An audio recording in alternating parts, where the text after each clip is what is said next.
We now know who the Louisville Cardinals will take on in the ACC-SEC Challenge.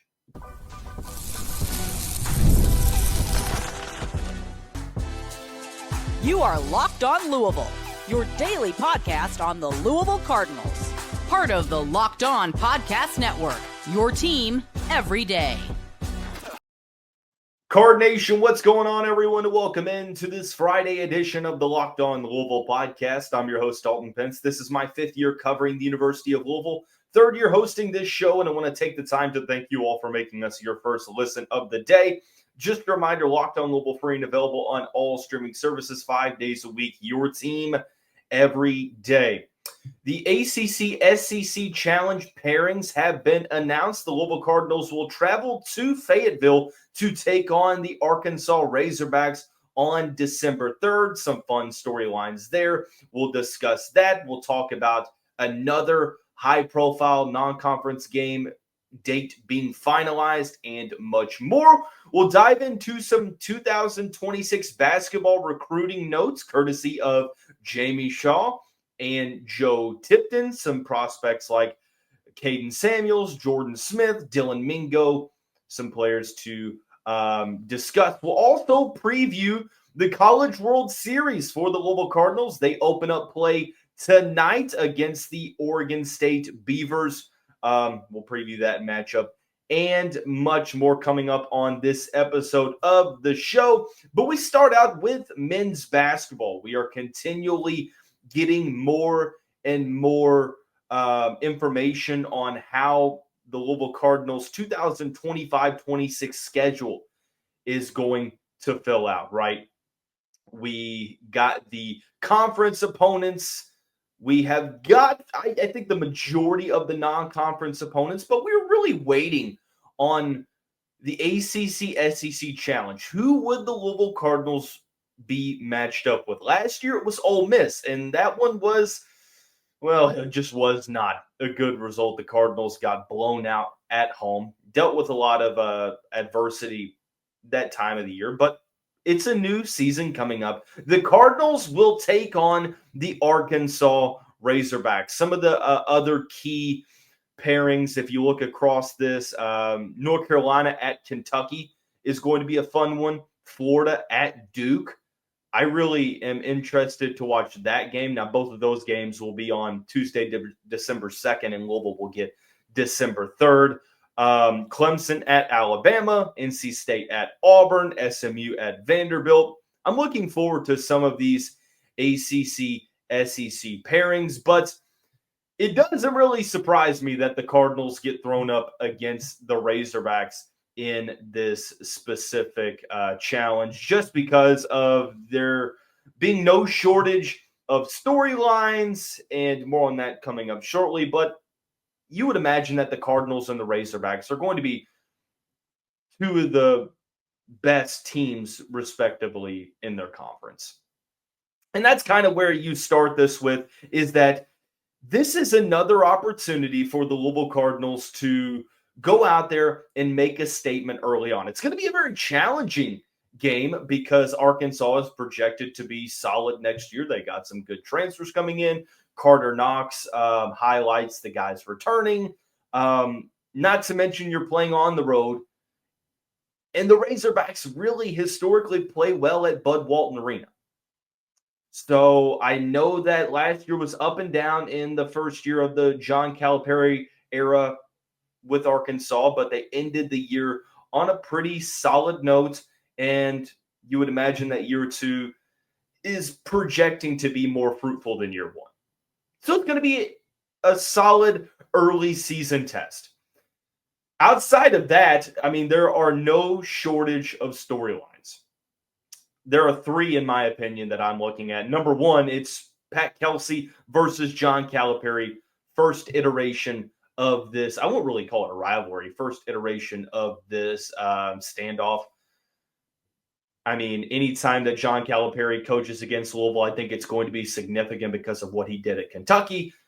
Pat Kelsey going up against a Hall of Famer for the first time, at least as the head coach of Louisville, is going to be pretty significant. Also, it's the first time that the Cardinals will take on their former head coach, Kenny Payne. He is an assistant coach on John Calipari's sidelines. And of course, that narrative is going to be discussed a lot. There's already people joking around saying that Louisville should just run a zone because we might trick Arkansas, because zones are something that Kenny Payne was tricked by when he was the head coach of Louisville. But, it's just become a fun, joking matter. And another underrated storyline here for me is Mikel Brown Jr. versus Darius Acuff. There has been a pretty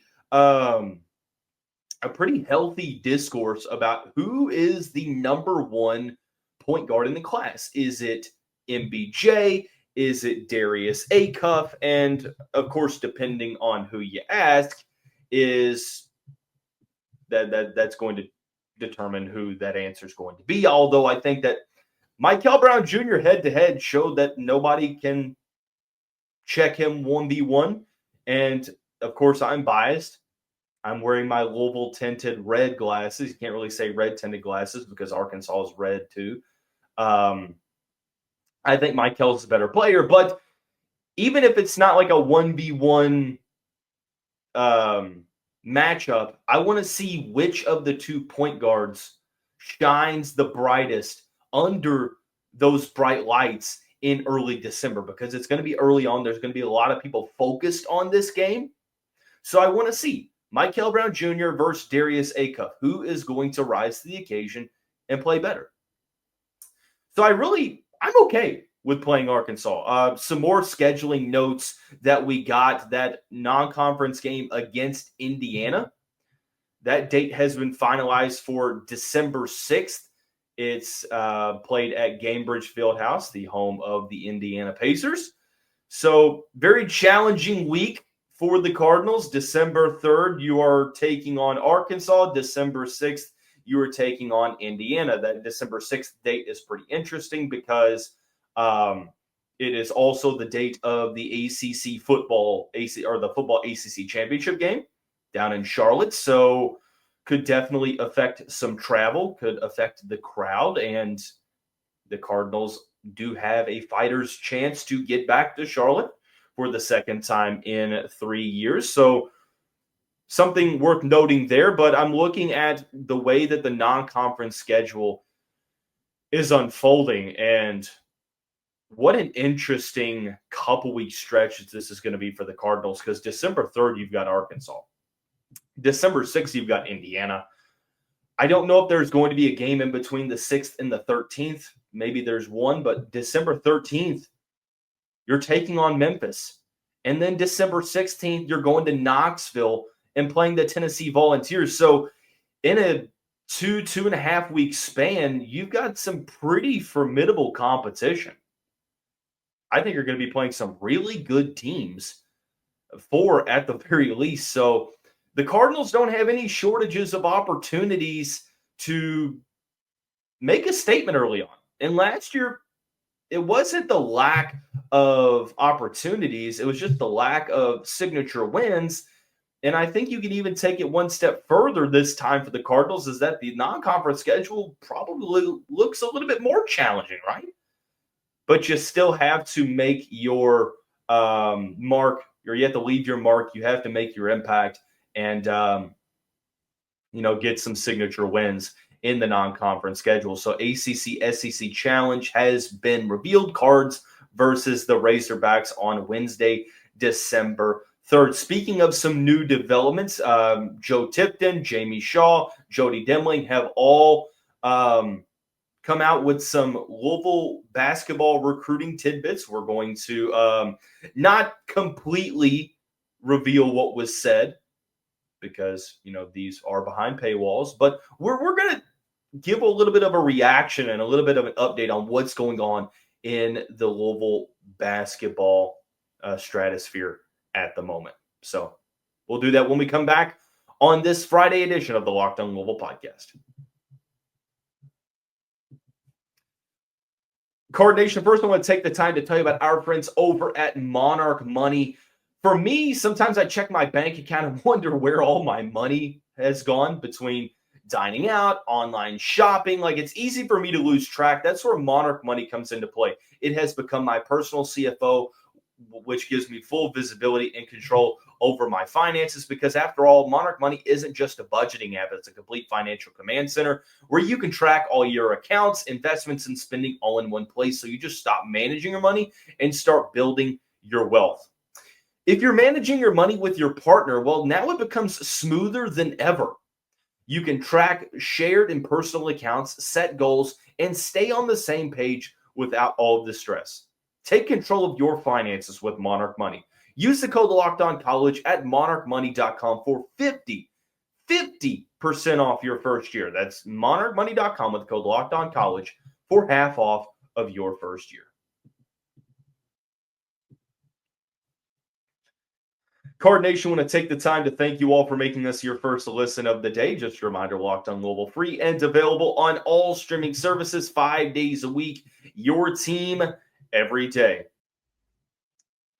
Let's discuss a little basketball recruiting in the 2026 class. Some tidbits have been released via Jamie Shaw, via Joe Tipton, via Cardinal Authority, Louisville's 24/7 sports site. I'm not sure if that article is from Jody Demling or from one of the national recruiting analysts posting on the Louisville site. But regardless, the MBPA Top 100 camp was recent, and a couple of Louisville targets participated in that camp. We also got a little bit of insight into what's going on. I think that one of the main things we've seen, and this is something that has been mentioned on this show, is that we sort of have a timeline for an official visit. Qayden Samuels, a 5-star small forward from the DMV, mentioned that he was going to take a official visit, or wanting to take an official visit sometime, with his friend, who is also a 5-star top 10 prospect, Jordan Smith, at some point at the conclusion of the EYBL season. And we didn't really have a timeline on that, or even a confirmation that he's going to. But it seems like we have gotten word, courtesy of Joe Tipton, that I think this might have been Joe Tipton. It might have been, actually, I think this was 24/7 Sports, where Qayden Samuels is going to be taking an official visit to Louisville, likely in August. So we have a little bit of a time frame on when that's going to happen. I'm interested to see if his high school teammate is going to be joining him. I'm interested to see if Jordan Smith is going to be joining him, because, I mean, Jordan Smith, one of the top guard options on the board for the Cardinals. This is definitely one to monitor here, Card Nation, because if two prospects who are friends are looking to visit a school together, I mean, I would imagine that is pretty significant. No mention if it's going to be a package deal or not, but still, that is pretty significant there. So Qayden Samuels, a guy that has, or I think he averaged 26 points a game at this camp.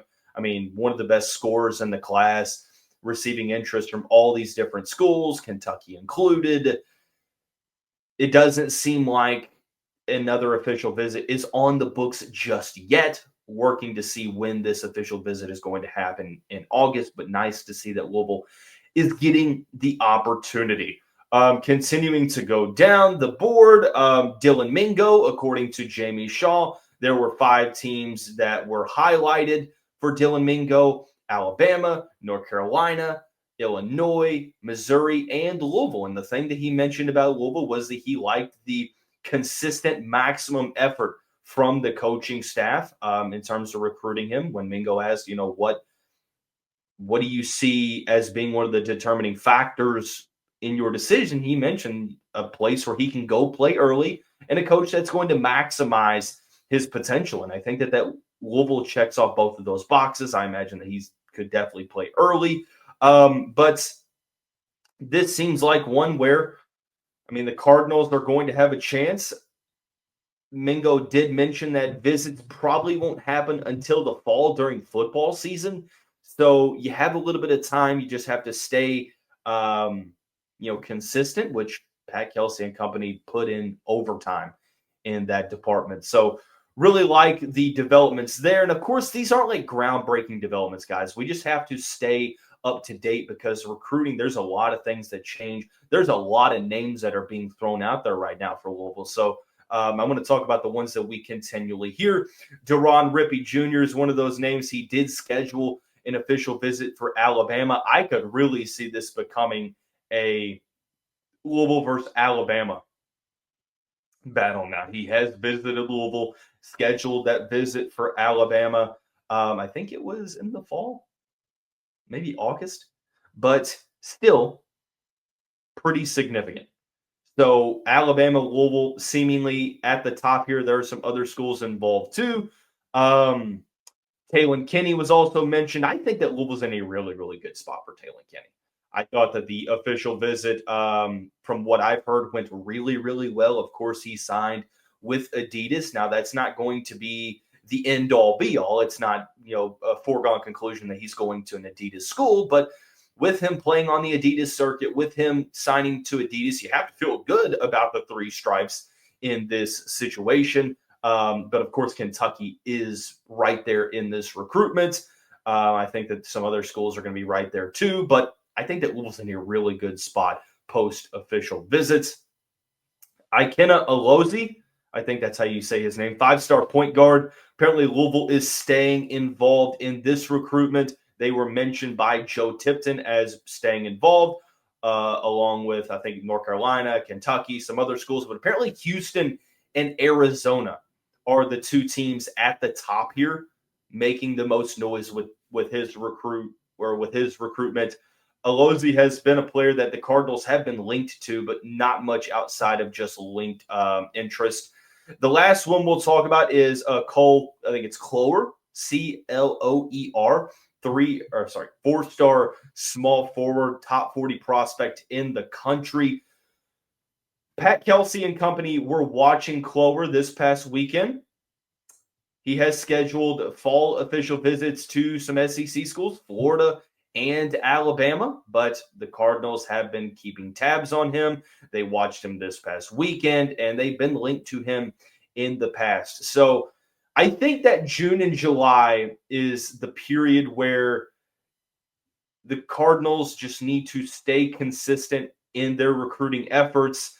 They have another year under their belt of being able to develop relationships with these prospects, and that is something that they really didn't have last year. Like, they had to make those relationships right away with the 2025 class, and they made some noise, but ultimately, outside of Mikel Brown Jr., they missed out on some top targets. This year, they've got a year to be able to create and develop those relationships, and some of the same names that you saw a couple months ago, you're seeing now, and that's not by coincidence. So you can tell by recruiting efforts who is sort of in that top group. I'm not sure.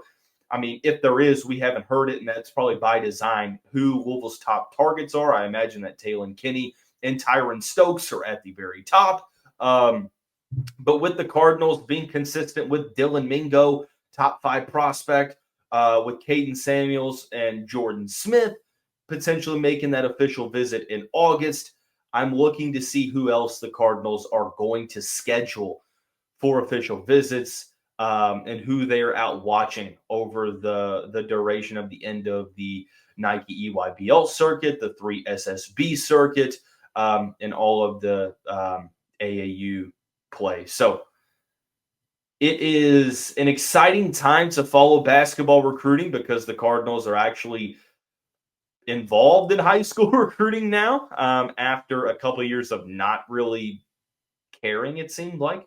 But extremely excited, but also extremely overwhelming because there's a lot of moving parts. There are a lot of names that are being mentioned. I think it's really going to be one of those situations where whoever Louisville can get in the fold first is going to be who they prioritize. Now, of course, that's just an intuition thing. I'm not sure if that's actually how this is going for the Cardinals, or if they have like a tiers list of who they're looking for. But hey, top talent is top talent.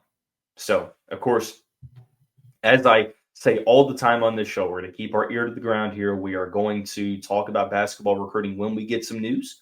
We got some news, so we talked about it. So I know that the timing on this, we're kind of cutting it close with this episode being published at, around between 1, 2 o'clock Eastern time. The Cardinals play tonight, starting out in Omaha, College World Series play. We're going to preview their pathway to trying to get that first national championship in program history when we come back.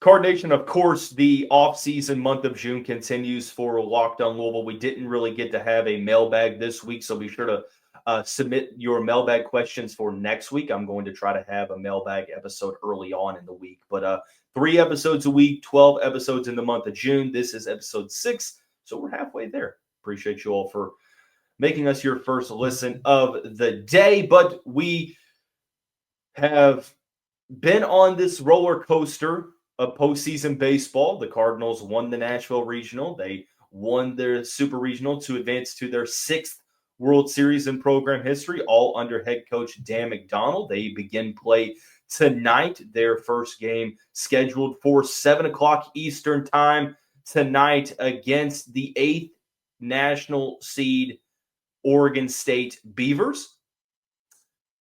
They are in the bracket with Coastal Carolina and Arizona. Oregon State, the only top 8 national seed that hosted a super regional in this bracket, ended up advancing. Auburn lost to Coastal Carolina, and North Carolina lost to Arizona, who the Cardinals defeated back in the Kozer Children's Shrine Classic back in the first weekend of the season, if you can go back and remember that far. But of course, this is like a almost a regional format. There are 2 brackets in the College World Series, of course, right?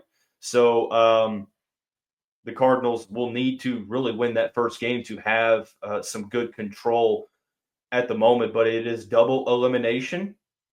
And then if you advance to the College World Series final, it is best 2 out of 3. That series will start on June 21st, next Saturday. So the Cardinals squaring off with Oregon State. The Beavers needed some rallying this postseason already. They went down early in the Corvallis Regional. They battled back, won multiple games in consecutive days to get that victory. They lost to they lost to Florida State in the first game, or they lost in the second game. They ended up winning the series in 3, but had to rally in that Corvallis Super Regional, and now they will travel to Omaha with a 47-14-1 record. I think it's kind of challenging to get a little bit of an understanding on their season, because Oregon State plays as an independent. Of course, they were in that Pac-12, and then the Pac-12 dissolved, and Oregon State was one of the teams left on the outside looking in,